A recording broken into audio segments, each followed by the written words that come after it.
பாரதிய ஜனதா கட்சி தமிழ்நாடு முழுவதுமே இன்று பாரதிய ஜனதா கட்சியினுடைய தலைவர்கள் தொண்டர்கள் கைது செய்யப்பட்டதை கண்டித்து நம்முடைய தொண்டர்கள் எல்லாம் போராட்டத்தில் இறங்கியிருக்கிறார். அவர்களுக்கு என்னுடைய அன்பான வேண்டுகோள், தமிழ்நாட்டில் வேற எந்த தொண்டர்களும் போராட்டத்தில் இறங்க வேண்டாம் என்பது என்னுடைய அன்பான வேண்டுகோள். முதல்ல.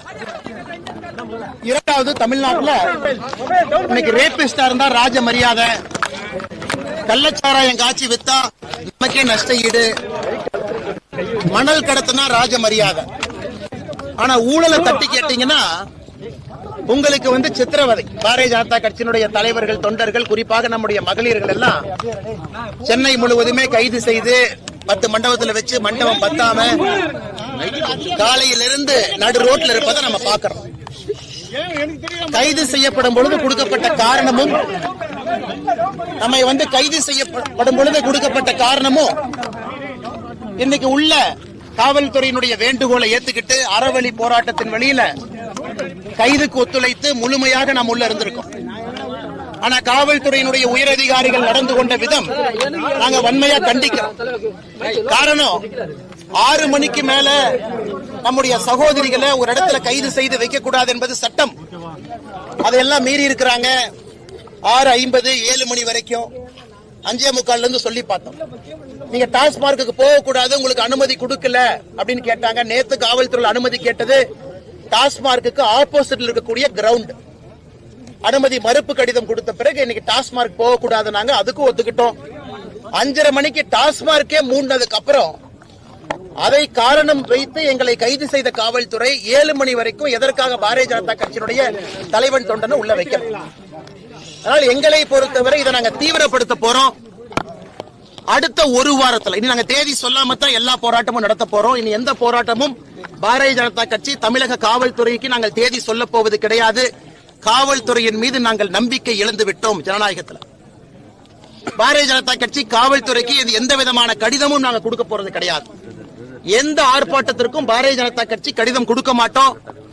இதுவரை கடைசியாக 7 கடிதம் கொடுத்தோம். 7 ஆர்ப்பாட்டத்திற்கு 7ஐயும் நிராகரிச்சிருக்கிறாங்க. 7க்கும் பிரிவென்டிவ் கஸ்டடி வச்சிருக்கிறாங்க.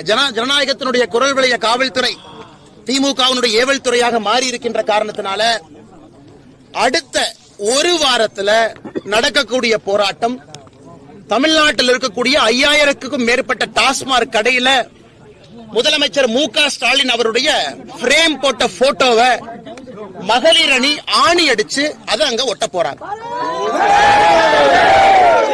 அடுத்த ஒரு வாரத்துக்குள்ள தேதி குறிப்பிடாம தமிழகத்தில் இருக்கக்கூடிய டாஸ்மாக் எல்லா கடையிலும் பாரதிய ஜனதா கட்சியினுடைய சகோதரிகள், தாய்மார்கள், மகளிர் அணி முன்னிருந்து நானும் உட்பட தமிழ்நாட்டில் டாஸ்மாக் கடையில முதலமைச்சருடைய பிரேம் போட்ட போட்டோவை சுத்தில் வச்சு ஆணி வச்சு அடிச்சு அதை ஒட்ட போறோம். ஏப்ரல் முதல் வாரத்தில் ஒரு நாள் பாரதிய ஜனதா கட்சியினுடைய தலைவர்கள் தொண்டர்கள் டாஸ்மாக் கடையை மூடி பூட்டு போட போறோம். இந்த 2 போராட்டமும் அடுத்த 15 நாட்களுக்குள்ள 2 தேதியில் நடக்கும். 22ஆம் தேதி ஒரு போராட்டம் சென்னையில் நடப்பதற்கு வாய்ப்பு இருக்கு. அதுவும் அறிவிக்க போறதில்லை. காவல்துறை பாரதிய ஜனதா கட்சிக்கு மரியாதை கொடுக்காத வரை பாரதிய ஜனதா கட்சி காவல்துறைக்கு மரியாதை கொடுக்காது. Very simple. காவல்துறையை பொறுத்த வரைக்கும் யூனிஃபார்ம் போட்டிருக்கிறவங்க ஒரு ஜனநாயகத்துல எங்களை போன்ற அடக்கமாக ஒடுக்கமாக ஜனநாயகத்தின் வழியில் வந்திருக்கக்கூடிய ஒரு கட்சி தமிழ்நாட்டில் எங்கேயுமே பஸ் உடைக்கல, யாரையும் தீயப்பட்டு கொளுத்தல, நடு ரோட்ல யாரையும் வெட்டி சாய்க்கல. எப்பொழுதும் அறவழி போராட்டம் தான். அறவழி போராட்டத்திற்கு அனுமதி பிறகு நாங்கள் காவல்துறையின் மீது வைத்திருக்கக்கூடிய மரியாதையை, நம்பிக்கையை இழந்திருக்கின்றோம். அடுத்த 2 போராட்டமும் கட்டாயமாக நடக்கும். காவல்துறை முடிஞ்சா எங்களை தடுத்து பார்க்கட்டும். இனி தமிழ்நாட்டில் யூனிஃபார்ம் போட்ட ஒரு போலீஸ்காரங்களுக்கு இன்னையிலிருந்து தூக்கம் இருக்கக்கூடாது. நான் பாரதிய ஜனதா கட்சியினுடைய எல்லா தொண்டர்களுக்கும் இந்த நேரத்தில் நான் சொல்ல விரும்புறேன். நமக்கு மரியாதை கொடுக்காத காவல்துறை இன்னையிலிருந்து தூங்கக்கூடாது. விதவிதமான போராட்டம், ஆர்ப்பாட்டம் தமிழகத்தில் நடந்துகிட்டே இருக்கும். மே 2026 வரை ஒரு மரியாதை எப்படி கொடுக்கணும்னு தெரியாத அதிகாரிகள் இன்னைக்கு கமிஷனரா, டிஜிபியா உட்கார்ந்து இருக்கிறாங்க. அந்த சேரல திமுகவை காக்கா பிடிச்சு கோந்து போட்டு உட்கார்ந்து இருக்கிறாங்க. அதனால் தமிழ்நாட்டில் இருக்கக்கூடிய எல்லா காவல்துறை நண்பர்களுக்கும் சகோதர சகோதரிகளுக்கும் ஒரு பெரிய களங்கத்தை காவல்துறை உயர் அதிகாரிகள் ஏற்படுத்தியிருக்கிறார். இத்தனை காலமாக பொறுமையாக எப்பொழுதும் காவல்துறைக்கு ஆதரவாக பேசிய அரசியல்வாதி நான்.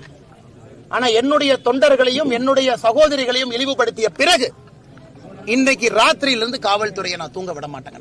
Very clear, very clear. என்ன நடந்தாலும்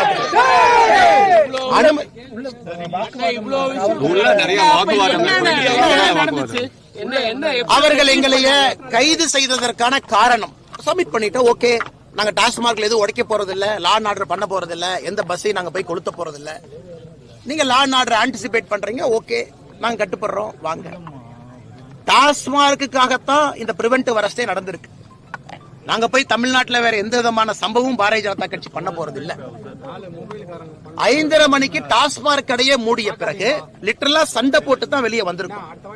இரவு 11 மணி வரை 12 மணி வரை உட்கார வைக்கணும். இது என்னது? இது என்னது? இது நியாயமா? ஜனநாயகத்துல நாங்களே எங்க வீட்டுக்கு போராடிட்டு இருக்கிறோமா, இல்ல நாட்டுக்கு போராடிட்டு இருக்கோமா, சமுதாயத்துக்கு போராடிட்டு இருக்கிறோமா? நாங்கள செல்பிஷ் பீப்புளா? நாங்க இந்த சமுதாயம் திருந்த வேண்டும் என்பதற்காகத்தான் இந்த போராட்டம் நடந்துட்டு இருக்கு. அதற்கு மரியாதை கொடுக்க தெரியல ஒரு பாரதிய ஜனதா கட்சியினுடைய தலைவனை தொண்டவனை மண்டபத்தில் அடைத்து வைக்காம நான் சென்னை ஃபுல்லா சுத்துவேன், ரோட்ல இறக்கி விடுவேன். இருக்கக்கூடிய மண்டபத்துல டாய்லெட் சில மண்டபத்துல இருக்காது. பெண்களுக்கு 6 மணிக்கு மேல என்ன மரியாதை பெண்களுக்கு சட்டத்தின்படி கொடுக்கணுமோ கொடுக்க தெரியாது. ஆனா நான் எங்க மேலதிகாரிகள் சொல்லிட்டாங்க, டிஜி சொல்லிட்டாங்க, கமிஷனர் சொல்லிட்டாங்க, நாங்க உங்களை நைட்டு வரைக்கும் வச்சிருப்போம்னா எப்படி அந்த இதை நாங்க எடுத்துக்க முடியுங்கண்ணா? இது ஜனநாயக முறைப்படிதான் இருக்கும். அதனால நான் காலையிலேயே உங்களுக்கு சொன்னேன், எல்லா ஆர்ப்பாட்டமும் நீ தேதி இல்லாம தான் நடக்குங்க. நீ தேதியெல்லாம் உங்களுக்கு சொல்ல போறது கிடையாது. சிஎம் வீட்டை முற்றுகையிடுவோம் சொல்லாம பண்ணுவோம் அப்படின்னு சொல்லிருக்கீங்க. ரகுபதி அமைச்சர் அவர்கள் பதில் சொல்லியிருக்காரு, வந்து பார்க்க சொல்லுங்க, டெல்லி போல உறுதியா வருவேன். அந்த கிரிமினல் ரகுபதிக்கு நல்லா சொல்லியிருக்கு. அளவுக்கு அதிகமாக சொற்று சேற்ற வழக்குல தமிழ்நாட்டினுடைய மந்திரி ரகுபதி, சிறைத்துறை, லஞ்ச ஒழிப்புத்துறை, வெக்கக்கேடு, அளவுக்கு அதிகமாக சொத்து சேர்த்த வழக்கு ரகுபதியின் மீது நடந்து கொண்டிருக்கிறது. சட்டத்துறை அமைச்சராக இருக்கிறாங்க. அவரு மேல வருமானத்துக்கு அதிகமா சொத்து சேர்த்த கேஸ் நடந்துகிட்டு இருக்கு. இவர் சட்டத்துறை அமைச்சர், கோர்ட்ஸ் எல்லாம் அவர் கீழே. இவர் எங்க கிட்ட சட்டத்தை பத்தி ரகுபதி சொல்றாங்க. அதனால என்னை பொறுத்தவரை தமிழகத்தினுடைய சட்டத்துறை அமைச்சரே கிரிமினல் தான். அவருக்கு சட்டத்தை பாதுகாப்பதற்கோ சட்டத்தை போற்றி வணங்குவதற்கோ அவருக்கு எந்த விதமான அருகதையும் இல்லை. வருவது உறுதிதான். ஏன்னா டாஸ்மார்க் கேஸ்ல எங்களை பொறுத்தவரை முதல் குற்றவாளியாக வர வேண்டியவர் தமிழகத்தினுடைய முதலமைச்சர் ஐயா மு.க. ஸ்டாலின். ஏன் நீங்க வந்து இது டெல்லி அரசியல், தமிழ்நாடு அரசியல், இது சென்னை அரசியல், டெல்லிக்கெல்லாம் ஏன் போறீங்க? தமிழ்நாட்டுல பாஜக எடுபடுமா செஞ்சா தானே தெரியும். நாங்க செஞ்சு காட்ட போறோம். எடுபடுமா எடுபடாதான் அப்புறம் பார்ப்போம். செய்வது உறுதின்னு சொல்லிட்டேன். டாஸ்மார்க் வழக்கில் என்னை பொறுத்தவரை முதல் குற்றவாளியாக இருக்க போறவரே தமிழ்நாட்டினுடைய இன்றைய முதலமைச்சராக இருக்கக்கூடிய மு.க. ஸ்டாலின் நான் சொல்லிட்டேன். அதுக்கு மேல நான் மூடி மறைச்சு எதுவுமே பேசலீங்கன்னா அப்ப வீரியம் அதிகரிக்கும். நிச்சயமா வீரியம் அதிகரிக்கும்.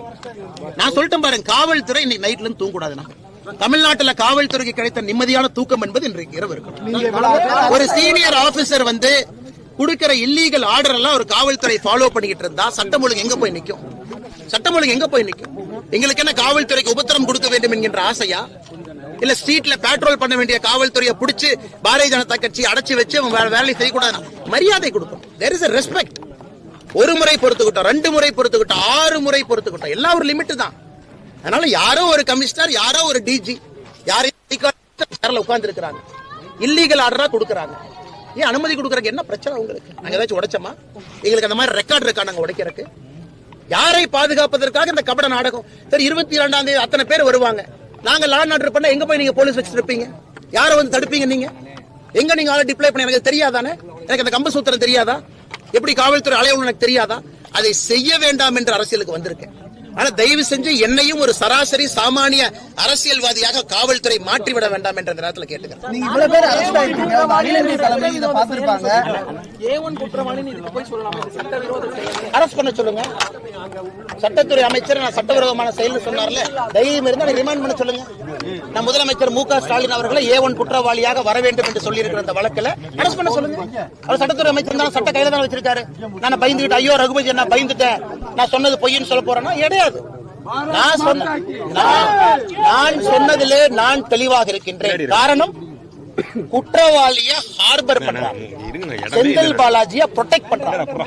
இந்த அடிப்படையில முதல் குற்றவாளின்னு சொல்றேன். ஏன்னா எனக்கு என்னுடைய மூளைக்கு எட்டின வரைக்கும், என்னுடைய கருத்து சுதந்திரத்துக்கு எட்டின வரைக்கும் எனக்கு தெளிவா தெரியுது சிஎம் இஸ் இன்வால்வ். அதனாலதான் அந்த நீஜக் ரியாக்ஷன். கடந்த 15 நாட்களாக தமிழக அரசு போடக்கூடிய நாடகம் எல்லாம் என்ன? டாஸ்மார்க்ல முதலமைச்சர் இன்வால்வ் ஆயிருக்காரு, அதை மடைக்கணும். அதனால யாங்க செந்தில் பாலாஜி மேல போக போறதில்லை. எங்களை பொறுத்தவரை முதல் குற்றவாளி மு.க. ஸ்டாலின். நாடகம் ஆடுறதை விட்டுட்டு மேல் நடவடிக்கை எடுங்கன்னு டிவிக்கு அறிக்கை விட்டுருக்காங்க இந்த டாஸ்மாக் விவகாரத்துல. டிவிக்கு முதல்ல வர சொல்லுங்கண்ணே. ஸ்கூல் பசங்க மாதிரி உட்கார்ந்து பாலிடிக்ஸ் பண்றாங்க. டிவிக்கு என்ன சினிமா ஷூட்டிங்ல இருந்து அரசியல் பண்ணுவாங்களா? என்ன டிவிக்கு சினிமா ஷூட்டிங்ல உட்கார்ந்து பாட்டு பாடிக்கிட்டு நடிகைகளோட இடுப்பை கிள்ளிக்கிட்டு அரசியல் பண்ணிட்டு இருக்காரு விஜய். திரும்ப எனக்கு பேச தெரியுமல்ல. டிவிக்கேவும் பவுண்டரியை கிராஸ் பண்ணக்கூடாது. நானும் டிவிக்கு மரியாதையா தான் பேசிட்டு இருக்கேன். அறிக்கை விடும்போது அறிக்கைக்கு ஒரு காரணம் இருக்கும். நான் என்ன விஜய் மாதிரி உட்கார்ந்து நடிகைகளோட இடுப்பை கிள்ளிக்கிட்டு உட்கார்ந்து டான்ஸ் ஆடிட்டு அங்கிருந்து அறிக்கை கொடுத்துட்டு இருக்கேன். நான் களத்திலிருந்து போராடி கொண்டிருக்கின்றேன், களத்திலிருந்து பேசுறேன். இதென்ன ஒர்க் ஃப்ரம் ஹோம் பாலிடிக்ஸா விஜய்க்கு? அவர் இன்னொன்னு சொல்றாரு, ரெண்டு பேரும் என்ன ஒர்க் ஃப்ரம் ஹோம் நாடகம் யாரு பண்றாங்க? யாரு விஜய் அரசியல் படிச்ச 30 வயசுல எங்க போனாரு? 50 வயசுல காலைல புத்தா எழுப்பிவிட்டு நடிகர் விஜய் அரசியலுக்கு வர சொன்னாரா? விஜய் யாரோட பி டீம்? நாடகம் யாரு பண்றாங்க? பிஜேபி பண்ணுதா விஜய் பண்றாரா? நாடகம் பண்ணுவது விஜய், நாடகம் பண்ணுவது டிவிக்கு. திராவிட முன்னேற்ற கழகத்தினுடைய பி டீம் தான் விஜய்.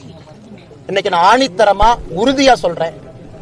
தமிழக வெற்றி கழகத்தினுடைய நடவடிக்கையை பார்த்த பிறகு நான் சொல்றேன், திராவிட முன்னேற்ற கழகம் மறுபடியும் ஆட்சிக்கு வர வேண்டும் என்று ஆரம்பித்த சீக்ரெட் ப்ராஜெக்ட் தான் தமிழக வெற்றி கழகம், சகோதரர் விஜய் அவர்கள். ஏன்னா வரம்பு மீறி அவர்கள் பேசும்பொழுது எனக்கும் பேச தெரியும்.